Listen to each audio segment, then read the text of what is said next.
Assalamualaikum warahmatullahi wabarakatuh. Selamat pagi semuanya.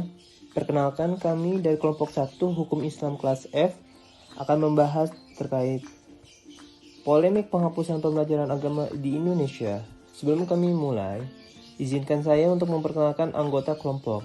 Yang pertama ada saya pribadi, Muhammad Sholeh Bagja.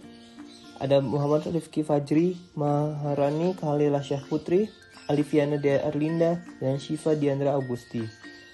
Untuk pembahasan dari kami itu berupa pendahuluan, metode penelitian, rumusan masalah, tujuan penelitian, permasalahan, dan kesimpulan.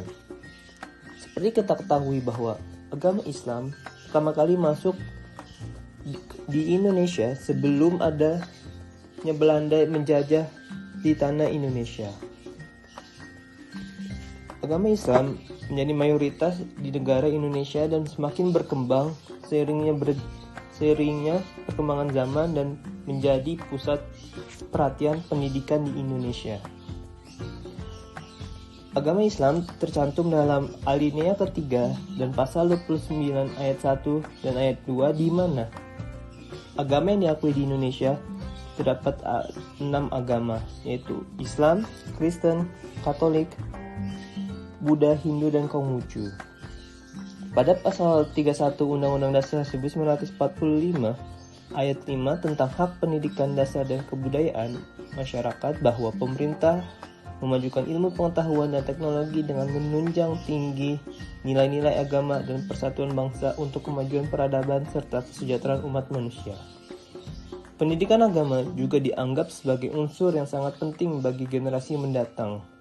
Maka dari itu, dengan adanya pemberitaan pembelajaran agama akan dihapuskan, pemerintah manual protes dari masyarakat karena hal ini dianggap menjauhkan generasi bangsa dari nilai agama dan hal ini juga sangat bertentang dengan Pancasila dan Undang-Undang Dasar 1945.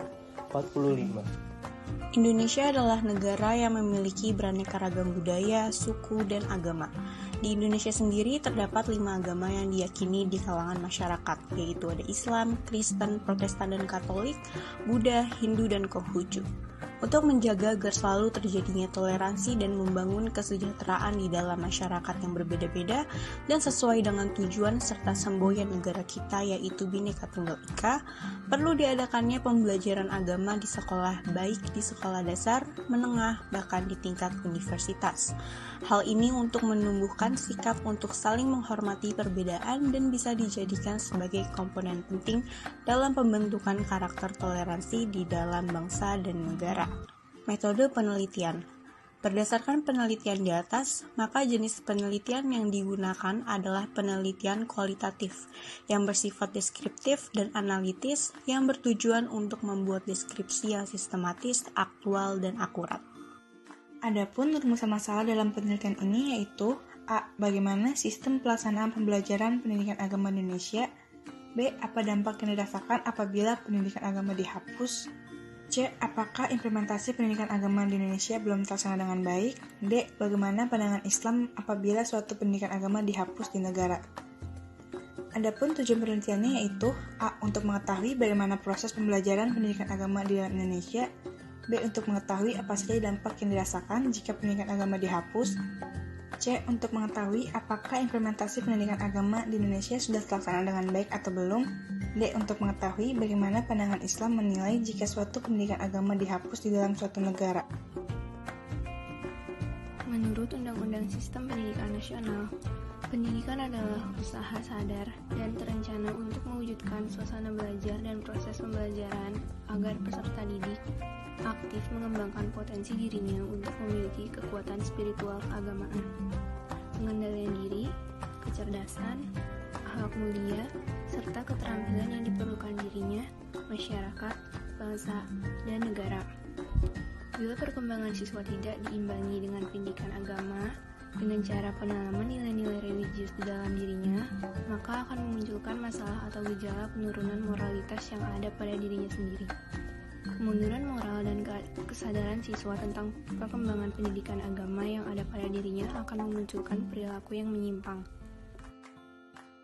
Perdebatan mengenai pendidikan agama di sekolah Indonesia memiliki hubungan sejarah yang panjang dan rumit jauh sebelum Indonesia merdeka. Sejak awal kemerdekaan Indonesia, pengakuan tentang keberadaan pendidikan agama di sekolah umum mulai timbul. Meskipun pada prakteknya perkembangan pendidikan agama pada masa waktu tersebut selalu menghadapi kendala politis maupun non-politis. Kendala yang bersifat politis ialah berkaitan dengan ketentuan perundangan yang cenderung kurang memberikan ruang peran bagi pendidikan agama, bahkan tidak mendukung keberadaan pendidikan agama tersebut di sekolah umum.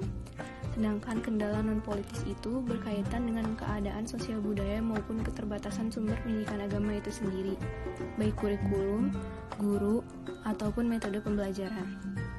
Meskipun pendidikan agama mempunyai peranan penting dalam membentuk karakter peserta didik secara aktif dalam mengembangkan potensi dirinya, akan tetapi dalam realitasnya lembaga pendidikan agama sendiri di Indonesia belum berjalan dengan baik.